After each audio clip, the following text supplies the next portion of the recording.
All right, guys. So I wanted to say this about my shop, since so many people have so much to say about it. At your shop? About my shop. But it's your shop. It's my shop. Your shop, right? Yeah. Okay. When you watch Chip Foose and you watch Can Dig It and you watch Pimp My Ride, that's all fake bullshit. It's called reality TV, right? It's not really reality. Well, I think Pimp My Ride was the only one that was proven to be fake, right? Now, Pimp My Ride was a real show with real people and real actors. But they didn't really do what they said they did to the Oh, cars. they definitely pimped some people's cars out. It wasn't the pimp that you thought it was. Right. So some of these, shops that you see that everyone's running around with a warm smile and a warm cup of coffee and all the customers are just throwing money at them. That's not the real world. That's TV. That is not the real world. Even the guys that are on YouTube, you usually don't see anyone in their shop. Correct? Yeah.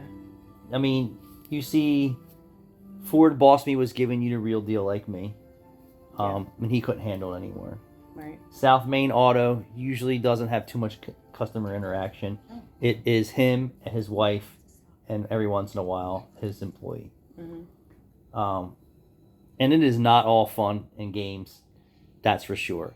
And the customers just aren't throwing the money at us, because if they were, I don't think we would be fixing cars anymore. Right? You reach a point of being so rich with money, but why would you do this? Right? If they're throwing money hand over fist at you, right? You would finally make enough money to say, I don't want to do this anymore. I'm asking you why you still do it. Yeah. You have a roller coaster. Because they're not throwing enough money at me for me to stop. That's the problem. No, you would still do it. You love fixing cars. I love cars. fixing cars. I really do. But my channel, you're not going to see that happen. You're not, it's very rare that someone comes in and they're all happy and smiles and glad to be there and says, hey, I'm here for my 30, 60, or 90 or 120K service, and they're smiling, and hey, by the way, I want 4 new tires and 4 new struts and all my filters, and music and gods are playing in the background, or violins and harps, and there's confetti falling from the ceiling. Is this in your dreams or something? None of that shit happens. This is not even reality. No, not at all. So what you see that goes on in my shop is down and dirty, nitty gritty, the real world stuff. It is not sugar coated. There's no little marshmallows floating in top of your little coffee as you're coming into my shop. There is no pumpkin spice smell in the air. Actually, when I worked a lot, I used to have candles burning all the time. There is no sugar coating what's going on. You wanted that shit, you watch these channels that create that reality for you, because it's not reality. And I want someone to show me that in our business that it is all rainbows and unicorns, because it's definitely not. No, it's not. So I'd rather give it to you real, give it to you raw. I had somebody say that I should change my approach excuse me, to telling customers what's wrong with their car. Like, you said you wanted to dress up for Halloween, right? I am going to dress up for Halloween. Yeah, change your approach that day. And then when they come in and say, hey, I need an oil change, and the steel belts are coming out of their tires, and you go, hey, did you notice how beautiful this tire is with the steel belts coming out of it? It's just spectacular. Also, this hanger hanging off your exhaust system, oh, it's marvelous. I've never seen nothing like that before. Where did you get that done? So he was like trying to use some sugarcoat, weird humor kind of thing. That shit ain't gonna work. Tell him to come to your location and try that approach. Come and try that approach. Yeah, you're not gonna do that. Even when I go to dealerships to buy parts, I study the behavior of their management team, their technicians, their service writers. Nobody's smiling. Nobody's welcoming the customers with warm hugs and kisses before and after.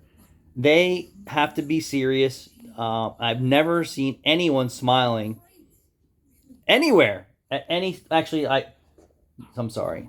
The woman service writer at Holman Ford is constantly smiling. What?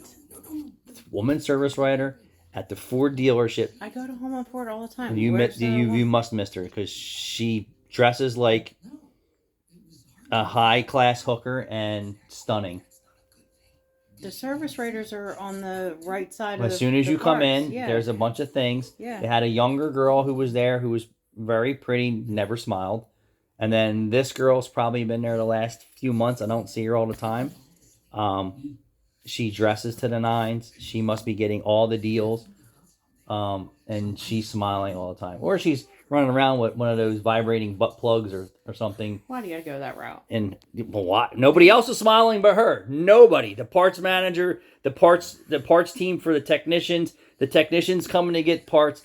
Nobody is smiling. The people who are taking the customers in and listening to their complaints before as they drive in and say, "Here's what's wrong with my car." Nobody was smiling. Zero. She was smiling. One person out of 20 or 30 people. And then when I went to Hyundai, because we buy parts there, general manager of the service department, he looks like he's a metrosexual. They're all miserable. Hyundais, they're all miserable over there. He dresses in tight pants, spiky hair, tight shirts. He's serious, right? He's serious. He ain't around shaking hands and laughing and telling his team good job, because I see the reports on the walls on her sales trends on who's selling what and who's not. I'm thinking you said Hyundai. I'm thinking of Honda. Honda. Was anyone in there dreamy in Honda? No, you have to go to the service department to ask for your parts. Are they all dreamy? No, they're miserable. Everybody's miserable. Hyundai's not miserable. The Honda is. I get them too mixed up all the time. So the dealership, Cherry Hill Hyundai, that I go to, there ain't a person in the service parts smiling and happy. Yeah. I didn't see any customers smiling on their intake or smiling on the outtake. Nobody was happy. That's they should be, right?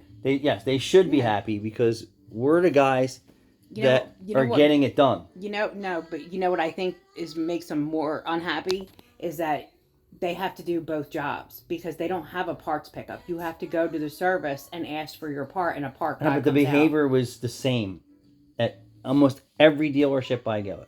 Now, Michael says when he went to... That's not true, because... when he goes to BMW and... I'm going to change it. When you go to BMW, when you go to Mercedes, you go to Cadillac, the parts department is miserable, but the service writers and the intake people, and even at Genesis, are floating around on Cloud 9. So there is a difference at Mercedes, BMW, and Genesis. I don't know. Sure. I go to Dumpy Ford a lot too, and they're all happy in there.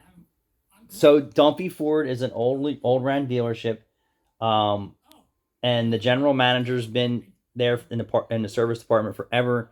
There is a new young team of guys there at the parts department, and they're cool. But Northeast Philly is completely different than anything else. Yeah, but nobody in there. I walk in there and they're like, "Hey!" They're casual dressed. Yeah. They're sociable. It's not everywhere. I'm saying where I go in New Jersey. I never had a bad experience at Hyundai. Honda, forget it. The Ford, forget it. Yeah, Ford. Yeah. So I don't know what dealerships. They're pleasant at Dodge too. So I haven't had a bad experience. Cherry Hill Dodge, because they know me. We're there all the time. I've known Buddy for 40 years almost. I grew up with him. So a little bit different when they hear Meineke Cinnamon come in there. They're like, that's Anthony's shop. Like, he's legit. Yeah. I've never had a bad experience there either. They're not all smiles. It's different when a woman, pretty woman, or whatever woman comes into a male environment. Like, hey, what's happening? What's going on? You smell nice. What are you drinking? How can I help you? It's the truth. Women get a little different. I'm a whatever woman. Just saying in general. But this is not what you're going to get at Meineke or anywhere else. I would say the higher end dealerships, you're going to get this kind of fantasy land stuff, but it's not. Even when I go to Cherry Hill Nissan to pick up parts team's miserable. Service writers, no one's running around with a smile. And I said this before. It's dead silence in the waiting room. Customers aren't smiling. The only person has maybe an inkling of a smile, and it's not very big, is the cashier. Nissan is the Cherry Hill Nissan. On what road? Right over here behind the Silver Diner that closed. Yeah, The cashier is awesome. I always talk to her for like But 10 did you minutes. notice even the people in the waiting room, nobody was smiling, no one was happy?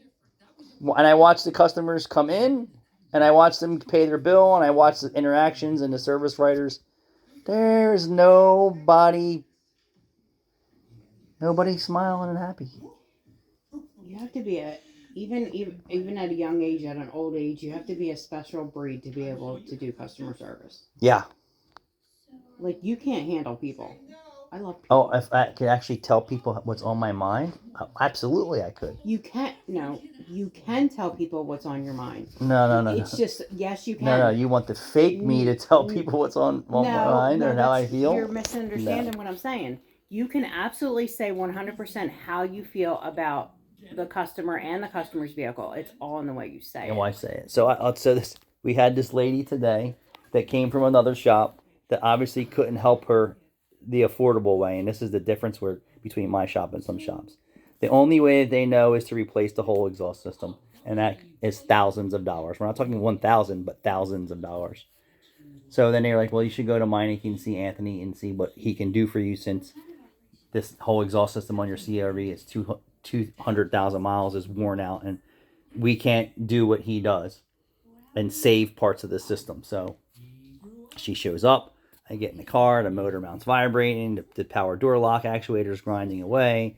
Tire lights on. Bring it into the shop. Driving up on the ramp. Suspension in the front's making noise. Suspension in the back's making noise.